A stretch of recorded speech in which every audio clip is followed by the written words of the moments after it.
The Master Key System by Charles F. Haanel. Chapter 5. Enclosed herewith you will find Part 5. After studying this part carefully, you will see that every conceivable force or object or fact is the result of mind in action. Mind in action is thought, and thought is creative. Men are thinking now as they have never thought before. Therefore, this is a creative age, and the world is awarding its richest prizes to the thinkers. Matter is powerless, passive, inert. Mind is force, energy, power. Mind shapes and controls matter. Every form which matter takes is but the expression of some pre-existing thought. But the thought works no magic transformations. It obeys natural laws. It sets in motion natural forces. It releases natural energies. It manifests in your conduct and actions, and these in turn react upon your friends and acquaintances, and eventually upon the whole of your environment. You can originate thought, and since thoughts are creative, you can create for yourself the things you desire. Part 5. At least 90% of our mental life is subconscious, so that those who fail to make use of this mental power lives within very narrow limits. The subconscious can and will solve any problem for us if we know how to direct it. The subconscious processes are always at work. The only question is, are we to be simply passive recipient of this activity, or are we to consciously direct the work? Shall we have a vision of the destination to be reached, the dangers to be avoided, or shall we simply drift? We have found that mind pervades every part of the physical body and is always capable of being directed or impressed by authority coming from the objective or the more dominant part of the mind. The mind, which pervades the body, is largely the result of heredity, which in turn is simply the result of all the environments of all past generations on the responsive and ever-moving life forces. An understanding of this fact will enable us to use our authority when we find some undesirable trait of character manifesting. We can consciously use all the desirable characteristics with which we have been provided, and we can repress and refuse to allow the undesirable ones to manifest. Again, this mind which pervades our physical body is not only the result of hereditary tendencies, but is the result of home, business, and social environment, where countless thousands of impressions, ideas, prejudices, and similar thoughts have been received. Much of this has been received from others, the results of opinions, suggestions, or statements. Much of it is the result of our own thinking, but nearly all of it has been accepted with little or no examination or considerations. The idea seemed plausible. The conscious received it, passed it on to the subconscious, where it was taken up by the sympathetic system and passed on to be built into our physical body. The word has become flesh. This, then, is the way we are consistently creating and recreating ourselves. We are today the result of our past thinking, and we shall be what we are thinking today. The law of attraction is bringing to us not the things we should like, or the things we wish for, or the things someone else has, but it brings us our own. The things which we have created by our thought processes, whether consciously or unconsciously. Unfortunately, many of us are creating these things unconsciously. If either of us were building a home for ourselves, how careful we would be in regard to the plans, how we should study every detail, how we should watch the material and select only the best of everything. And yet, how careless we are when it comes to building our mental home, which is infinitely more important than any physical home, as everything which can possibly enter into our lives depends upon the character of the material which enters into the construction of our mental home.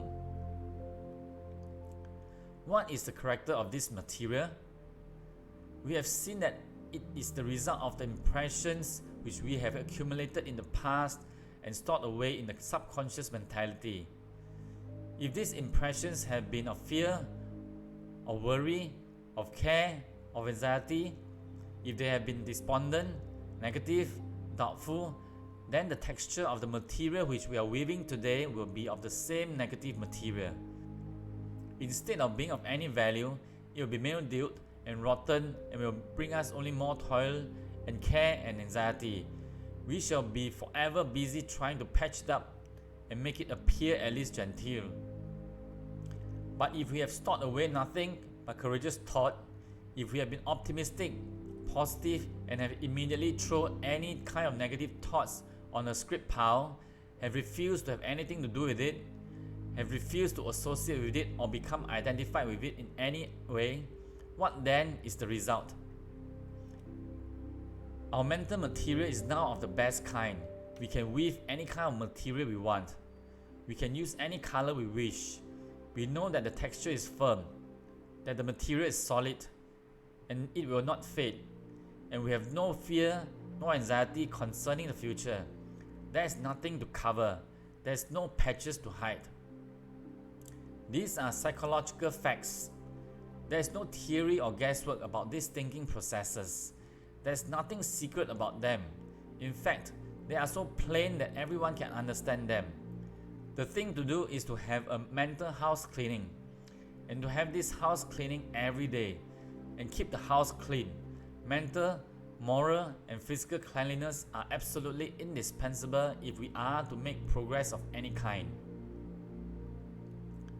When this mental house cleaning process has been completed, the material which is left will be suitable for the making of the kind of ideals or mental images which we desire to realize. There is a fine estate waiting a claimant. It brought acres with abundant crops, running water and fine timber, stretched away as far as the eye can see.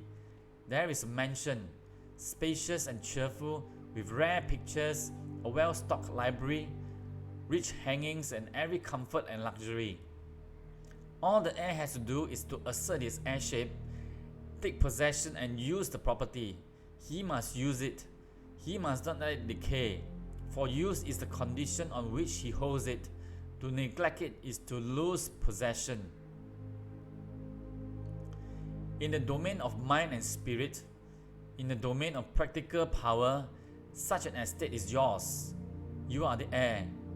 You can assert your heirship and possess and use this rich inheritance. Power over circumstances is one of its fruits. Health, harmony, and prosperity are assets upon its balance sheet. It offers you poise and peace. It costs you only the labor of studying and harvesting its great resources.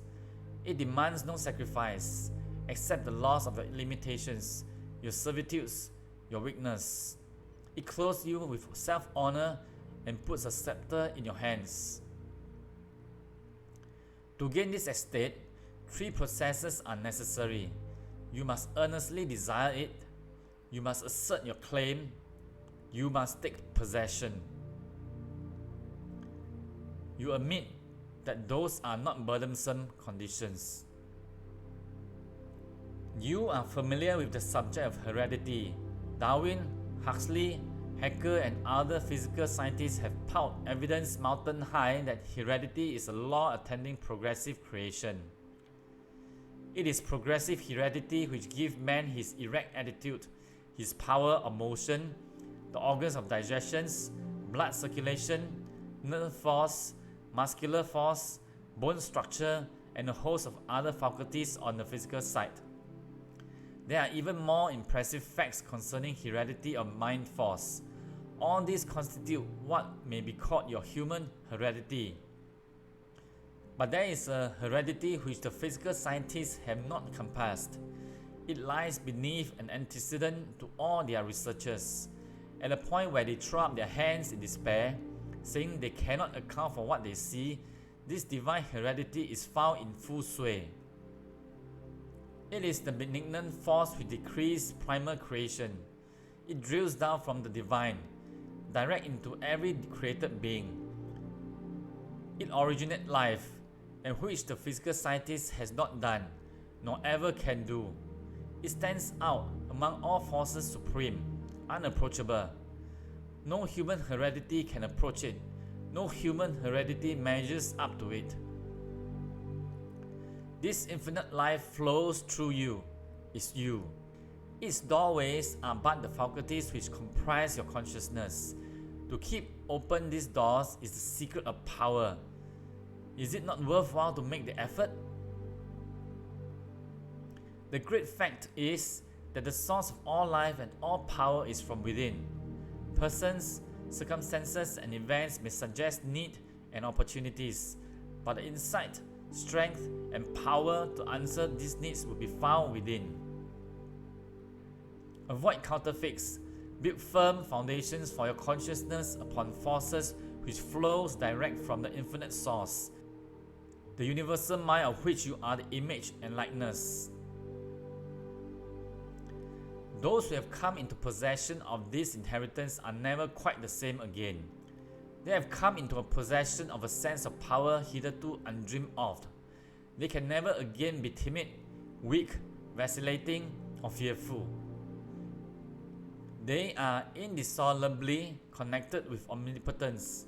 Something in them has been aroused.